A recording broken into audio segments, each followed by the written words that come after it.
All right. So You know. today we're going deep on something Okay. kind of heavy, Mhm. toxic leadership. Mhm.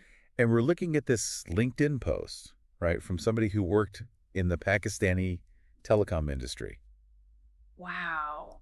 And it's really, really something. Yeah, I can imagine. So, I mean, y- uh, the thing that really stood out to me was just Huh. how do these kinds of leaders Right. thrive? How do they, How are they still in yeah, charge? how are they still in charge? Exactly. It's wild, Oh, yeah. It's a question that comes up a lot. It does. And sadly, it's something that happens more than we'd like. Right. But what I find really interesting about this post is the level of detail, you know? Yeah. Like, we're not just getting vague complaints. Yeah. The author talks about being constantly humiliated in meetings, Oh, wow. having blame shifted onto them all the time, Oh, and jeez. this relentless pressure disguised as, follow-ups and checking in. Oh, yeah. It's really rough. That sounds really rough. It is. And this post, it does not hold back. No. It paints a pretty bleak picture, Yeah. you know. So I've got to ask, have you ever worked for someone like that? Someone who Hi. seemed to, I don't know, enjoy making the people who work for them feel small.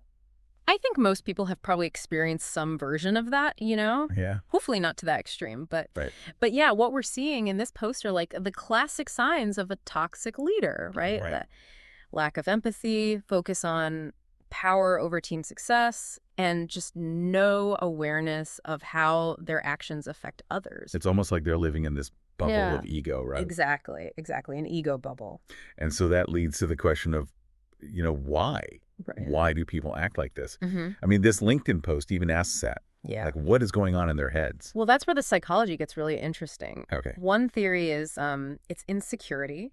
Okay. These leaders might be threatened by talented team members and they lash out as a defense mechanism. That's interesting. Yeah, it's a way of hiding their own fear of inadequacy. So they put other people down to feel better about themselves, basically. That's a good way to put it, yeah. Yeah. And then there's the whole thing about emotional intelligence or lack thereof, Right. which is basically the ability to understand and manage your own emotions and recognize and influence the emotions of others. So you're saying that these toxic leaders might just not be very self-aware. Exactly. They might lack self-awareness and empathy, making them oblivious to the pain they cause. So do you think they know what they're doing, or are they just clueless? It's probably a bit of both, to be honest. You Yeah. know, they might be so focused on their own goals or maintaining this image of power Mm-hmm. that they just don't see the emotional fallout. And what's scary is that their behavior can have ripple effects. Oh, absolutely. The post mentions people avoiding working with this manager. Yeah. Like his reputation was that bad. Exactly. And that highlights the long-term consequences of toxicity. Right. It's not just about, morale and productivity in the moment, which is bad enough. Right. It's the damage to their reputation, the high turnover, the missed opportunities for growth and innovation. Yeah, all that stuff. It's a mess. It really is. And it begs the question, like how do these people stay in leadership positions? Right. It's a tough question. It is. There's no easy answer, really. Right. It could be a lack of oversight from higher ups, a culture of fear that prevents people from speaking out, or even this misguided belief that tough leaders are effective. I think a lot of people buy into that. They do, unfortunately. So what do you do if you're stuck working for someone like this? It feels Yeah. kind of hopeless. Yeah, it can definitely feel that way. Yeah. But there are things you can do. Okay. First off, remember, it's not your fault you didn't create this dynamic. Okay, good point. And then try to set boundaries. Like, what do you mean? Well, detach emotionally as much as possible. Focus on what you can control. Your work, your attitude, your interactions. That sounds really hard. It is. It takes practice and resilience. Yeah. Another thing that's really important is documenting incidents. Oh, right. Like keeping a record. Yeah, write down specific behaviors, dates, times, witnesses, if possible. Okay.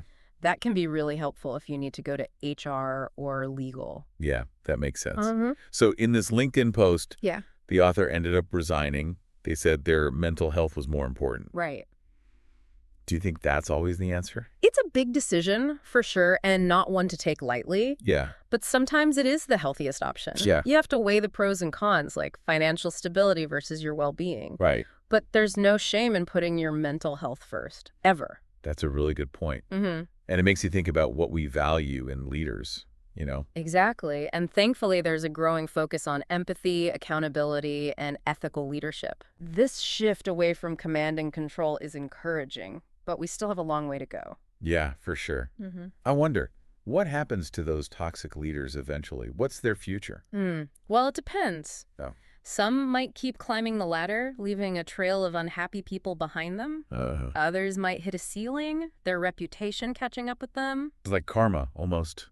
You could say that. Yeah. But on a more hopeful note, some of them might actually learn and grow. Okay. They might realize that real leadership is about empowering others, not putting them down. That would be amazing. It would. So as we wrap up this deep dive, here's something to think about. Okay. How can we, as individuals and as a society, create a future where empathy and respect are the hallmarks of leadership? That's a great question. It's not just about calling out bad behavior. Right. It's about actively encouraging and rewarding good leadership. Absolutely. So thanks for joining us on this, pretty intense but hopefully insightful look at toxic leadership. Of course. Thanks for having me. It's been great. Yeah, it has.